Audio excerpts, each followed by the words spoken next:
ने कहा हमारा हिंदुस्तान है, हिंदुस्तान किसी के बाप का नहीं, हम रहेंगे हिंदुस्तान में। और अगर पाकिस्तान लेके जाना है तो हमारी लाश को लेके जा सकते हो, जिंदा मेवाती को नहीं। गांधी ने ऐलान किया मेवाती हिंदुस्तान की रीढ़ की हड्डी है और मेवाती यही रहेगा। मैं मोदी साहब से पूछना चाहता हूं, मोदी साहब आप खुद के सबके सामने क्यों नहीं बताते आपकी जाति क्या है? आपने किस जाति में जन्म लिया है? तेली जाति में। वो तेली जाति 1947 से पहले मुसलमानों के अंदर आती थी, 47 के बाद उन्होंने हिंदू धर्म में कन्वर्ट किया। चिकारा की तरफ से आप सभी के चरणों में हाथ जोड़कर राम राम, सत श्री अकाल, अस्सलाम वालेकुम। आप लोगों का प्यार दिखाई दे रहा है, लेकिन एक चीज मेरी तरफ से विनती है, सिर्फ 2 मिनट के लिए सब चुप होकर बैठेंगे, कोई ताली नहीं बजाएगा। हम पंचायत में आए हैं, अगर इस पंचायत में कोई फैसला ही नहीं निकला तो पंचायत क्या हुई? इसलिए आप सबसे गुजारिश है 2 मिनट तक कोई भी ताली नहीं बजाएगा, किसी के मुख से कोई भी आवाज नहीं निकलनी चाहिए। भाई साहब शांति बना लो आप लोग। सबसे पहले मैं चरणों में राम राम करता हूँ। यहाँ पे जो क्रांतिकारी जिनसे हमने लड़ना सीखा, जो हमारे योद्धा हैं आज के, राकेश टिकैत जी, करुणाम चतुर्वेदी जी, मेरे अंकल जी राकेश कोच जी, सुरेश कोच जी, माफी चाहूंगा, सत्यपाल मलिक जी और मेरी माता शक्तियां, मेरी जितनी बहनें, ये सब आज की योद्धा। एक बार जोरदार ताली बजानी तो इनके लिए होगा।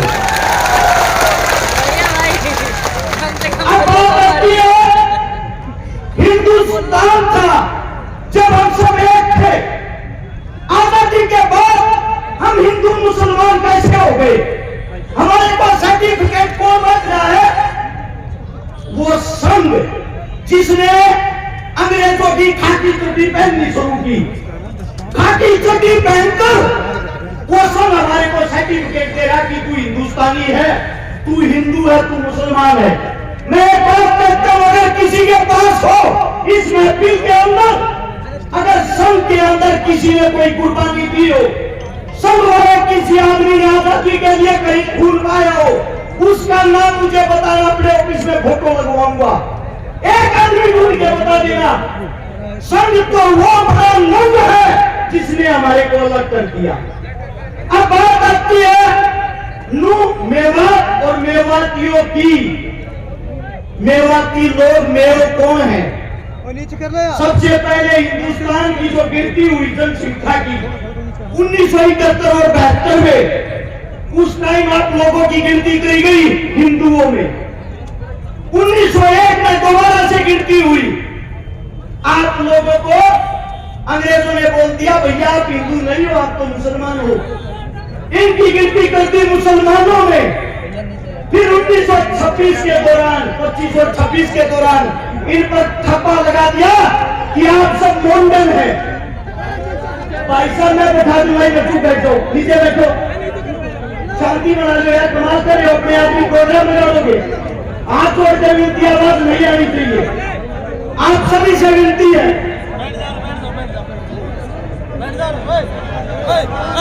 आप सभी साथियों को इतना कहूंगा, आप लोगों पर ठप्पा लगा के राज्य कि आप मुसलमान हो।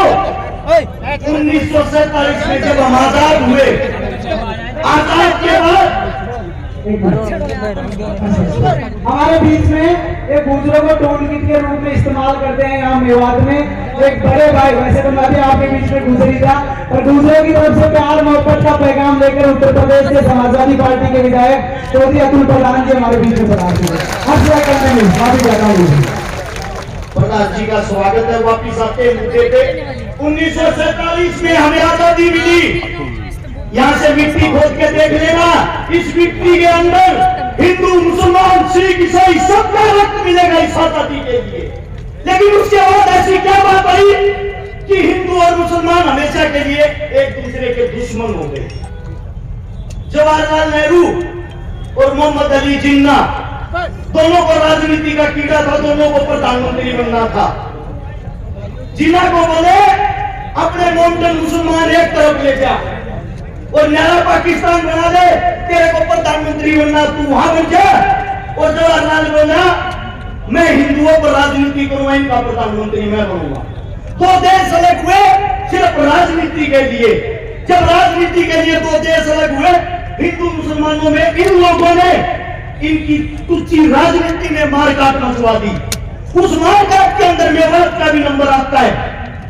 जब मेवात का नंबर आया, मेवातियों को बोला गया हिंदुस्तान को खाली करो, यह आप लोगों का देश नहीं है, पाकिस्तान चले जाओ। दिल्ली से रेल के अंदर बिठाते थे, आप लोग सबको पाकिस्तान भेज देते थे। उस वक्त मेवातियों ने कहा हमारा हिंदुस्तान है, हिंदुस्तान किसी के बाप का नहीं, हम रहेंगे हिंदुस्तान में। और अगर पाकिस्तान लेके जाना है तो हमारी लाश को लेके जा सकते हो, जिंदा मेवाती को नहीं। इस बात का पता लगता है कि मेवातियों ने जिद पकड़ ली। देश के सबसे बड़े नेता उस वक्त के बापू गांधी को बुलाया गया कि ये ही मना सकता है इन लोगों को और कोई नहीं। ये हकीले हैं, ये जिस चीज पर अड़ जाते हैं जान दे देते हैं, वापिस नहीं आते। आपके मेवात नूह के अंदर घासेड़ा गांव है, वहां पे बापू गांधी जी आए। गांधी ने आप लोगों को मनाया, तुम्हारे को अच्छी सुविधा दिलवाऊंगा, अच्छी फैसिलिटी दिलवाऊंगा, आप लोग यहां से पाकिस्तान चले जाओ, वापिस आ जाओगे शांति होने के बाद। ये गांधी के शब्द थे। उसी वक्त एक मेवाती बुजुर्ग ने खड़ा होकर कहा गांधी जी हमारे को हमारे देश के अंदर मिट्टी दे दो, मिट्टी नसीब करवा दो, वो काफी है, देश को छोड़ के नहीं जाएंगे। ये बात सुनने के बाद गांधी ने ऐलान किया मेवाती हिंदुस्तान की रीढ़ की हड्डी है और मेवाती यही रहेगा। अब बात आती है आप लोग पिछड़ क्यों रहे हो? मेवात की खबर पढ़ के देखते हो कभी? हमारी साइड जो अखबार आता है, टीवी आता है, उसमें दिखाया जाता है मेवात मिनी पाकिस्तान है। मेवात के अंदर तो बलात्कार होते हैं, मेवात के अंदर आदमियों को काटा जाता है। हमारी नई यूथ युवा पीढ़ी उस अखबार को पढ़ती है, कच्चेधारियों की बातें सच मान के उस पे अमल करती है। उनको यह दिखाई नहीं देता इस देश को जो हाल में चला रहा है, सरकार चलाने वाला जिसका नाम है नरेंद्र मोदी, भारत देश का प्रधानमंत्री, जिसकी जो जाति की अगर बात आती है, जिस जाति में उसने जन्म लिया, मैं मोदी साहब से पूछना चाहता हूं, मोदी साहब आप खुद के सबके सामने क्यों नहीं बताते आपकी जाति क्या है? आपने किस जाति में जन्म लिया है? 13वीं जाति में। और 13वीं जाति 1947 से पहले मुसलमानों के अंदर आती थी, 47 के बाद उन्होंने हिंदू धर्म में कन्वर्ट किया। अरे आप देश के मुस्लिम परिवार में पैदा होकर या हिंदू मुसलमान करवा कर हमारे को मरवाना चाहते हो। अब बात आती है कमी की। कमी कहां है सिस्टम में? कमी है आप लोगों के अंदर, कमी है हमारे अंदर। वो कमी क्या है? भगत सिंह, राजगुरु, सुखदेव लाहौर जेल के अंदर जब फांसी तोड़े जा रहे थे, उसके बाहर, जेल के बाहर लाखों आदमियों की भीड़ थी। सब उनको क्रांतिकारी मानते थे, सब उनको देशभक्त मानते थे। वे लाखों आदमी बाहर चिल्ला रहे थे इंकलाब जिंदाबाद, भगत सिंह जिंदाबाद। लेकिन एक भी आदमी के अंदर इंसानियत नहीं थी। वहां जितने बाहर खड़े थे, हिंदू, मुस्लिम, सिख, ईसाई खड़े थे, हिंदुस्तानी कोई नहीं था। अगर वहां हिंदुस्तानी खड़ा होता, उन सब की ताकत एक होती, वे लाखों आदमी उस जेल की एक एक ईंट उखाड़ते, जेल का नामो निशान नहीं मिलता, और आज भगत सिंह, राजगुरु, सुखदेव तुम्हारे बीच जिंदा होते।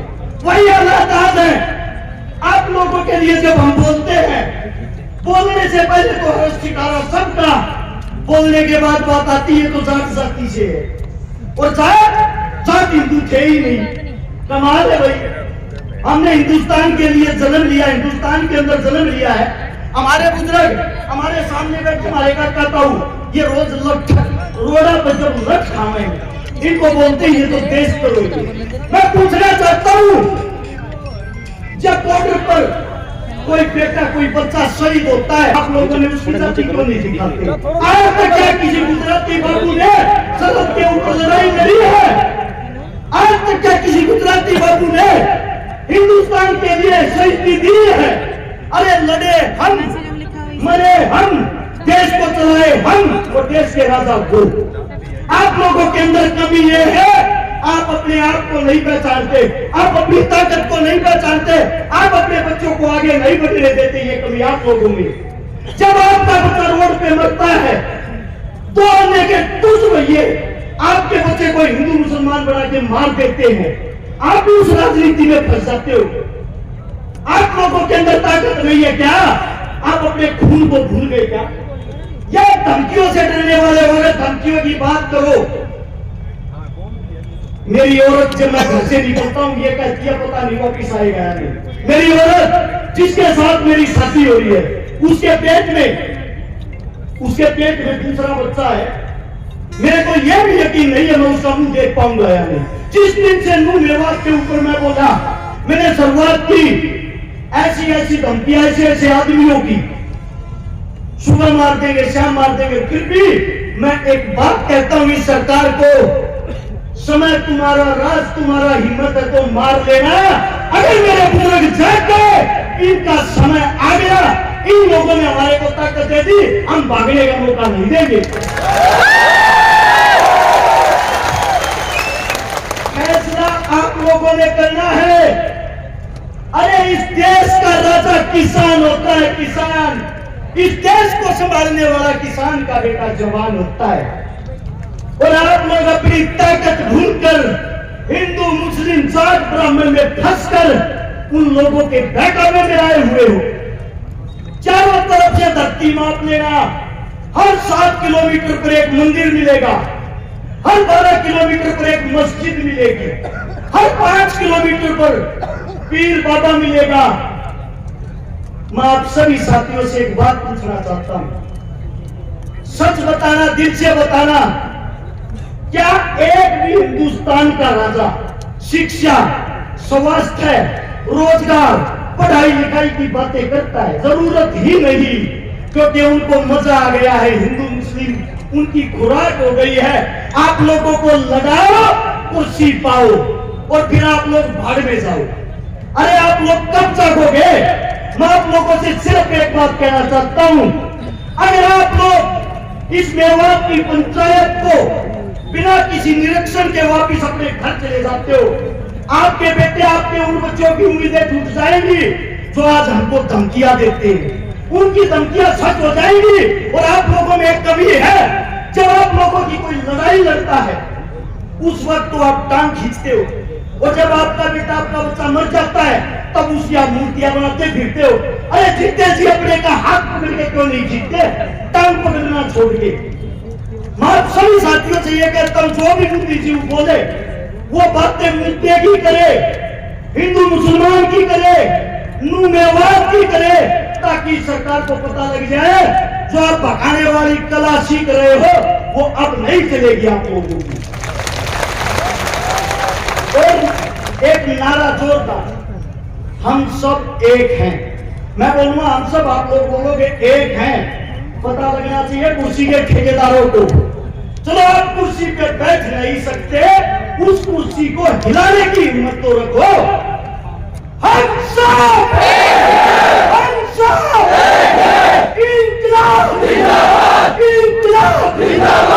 कोई मेरे मुख से गलत शब्द गलत बात निकली, आपका बच्चा आपका बेटा, हाथ जोड़ के आपके चरणों में माफी चाहता हूँ। राम राम, नमस्कार, जय हिंद।